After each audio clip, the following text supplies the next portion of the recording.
শুভ সকাল। আজ 14ই জ্যৈষ্ঠ 1433, ইংরাজির 29শে মে 2026। এডমন্ড হিলারি ও তেনজিং নোরগে নেপালের দিক থেকে দক্ষিণ পূর্ব শৈলশিরা ধরে আরোহণ করে প্রথম জয় করেন মাউন্ট এভারেস্ট। সময়টা 1953। 1898 থেকে 1929 পশ্চিমবঙ্গের মুর্শিদাবাদ জেলার কাশিমবাজারে মহারাজা ছিলেন মনীন্দ্রচন্দ্র নন্দী। তিনি ছিলেন সমাজসেবী ও সংস্কারবাদী মানুষ। দেশের নানান প্রয়োজনে, বিশেষত শিক্ষা বিস্তারের জন্য তিনি বহু প্রতিষ্ঠান এবং ব্যক্তিবিশেষকেও লক্ষ লক্ষ টাকা দান করেছেন। বহু ছাত্র তাঁর বাড়িতে আশ্রয় পেয়ে শিক্ষা লাভ করেছেন। স্বদেশী শিল্প ও বাণিজ্যের সম্প্রসারণে এবং বঙ্গভঙ্গ ও রাওলাট বিলের বিরুদ্ধে তিনি সক্রিয় অংশগ্রহণ করেন।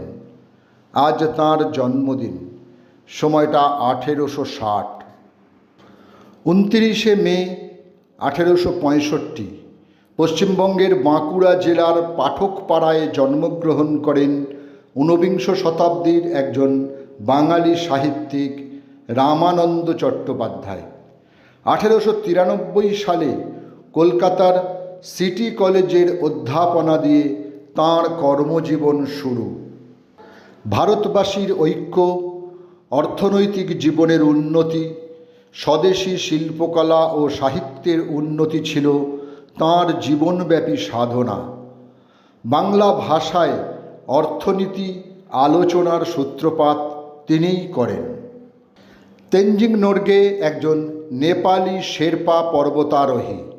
তিনি ও এডমন্ড হিলারি পৃথিবীর সর্বোচ্চ শৃঙ্গ সর্বপ্রথম জয় করেন।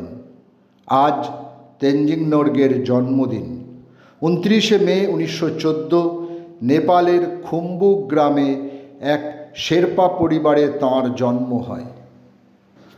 29শে মে 1925 বার্মার রেঙ্গুনে জন্মগ্রহণ করেন বিশিষ্ট যাত্রাশিল্পী, অভিনেতা ও পরিচালক অমলেন্দু বিশ্বাস।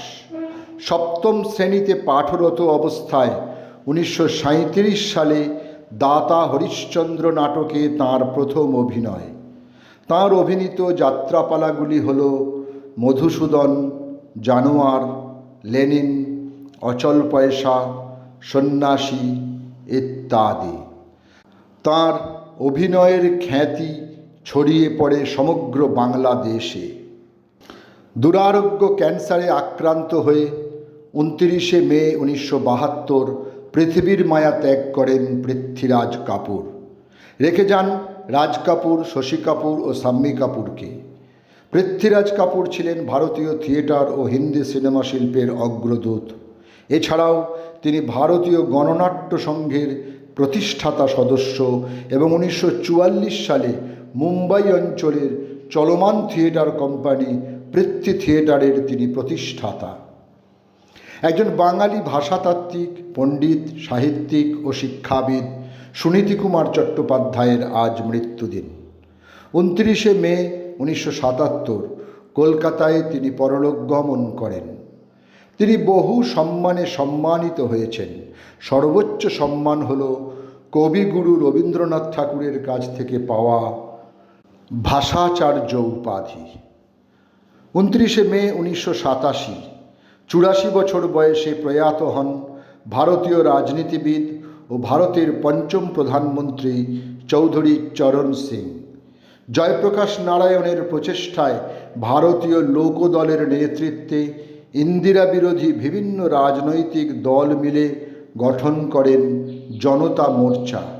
258টি আসন লাভ করে জনতা মোর্চা সেই বছর।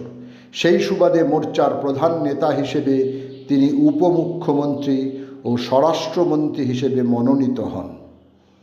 বাংলাদেশের সঙ্গীত শিল্পী অঞ্জুমান আরা বেগম, আজ তাঁর মৃত্যুদিন। নিউমোনিয়ায় আক্রান্ত হয়ে 29শে মে 2004 ঢাকা মেডিকেল কলেজ হাসপাতালে তিনি প্রয়াত হন। ঢাকার বনানী কবরস্থানে তাকে দাফন করা হয়। সঙ্গীতে অবদানের জন্য বাংলাদেশ সরকার 2003 সালে তাকে 21 পদকে ভূষিত করেন। সকলকেই আমার আনত প্রণাম।